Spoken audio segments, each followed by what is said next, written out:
ગોપાલભાઈ 2 દિવસ છે, એક ઘટનાક્રમ હતો કે વિધાનસભાના પગથિયા ઉપર બેસીને ગોપાલભાઈએ જે કર્યું હતું એના કારણે તમે જાણીતા થયા હતા અને આજે એ જ વિધાનસભા ગૃહના સભ્ય તરીકે તમે અહીંયા પહોંચ્યા. બંને દિવસ તમે કેવી રીતે બંને ઐતિહાસિક દિવસ છે.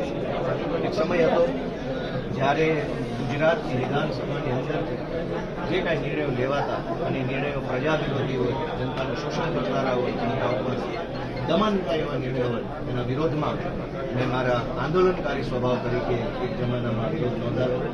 આજે મને જનતાએ વિધાનસભાની અંદર બેસીને નિયમ અને નીતિ પ્રમાણે વિરોધ નોંધાવવાની જવાબદારી સોંપી છે. તો સડક ઉપરના વિરોધથી લઈ સદનની અંદર સુધીના વિરોધ સુધીની આ શપથની અંદર જનતાનો જે અભૂતપૂર્વ પ્રેમ મળ્યો છે, મારા કુટુંબ પરિવારનો પ્રેમ અને આમ આદમી પાર્ટીના કાર્યકર્તાની લાગણી મળી એ બદલ મારી જાતને ભાગ્યશાળી માનું છું અને સૌનો આભાર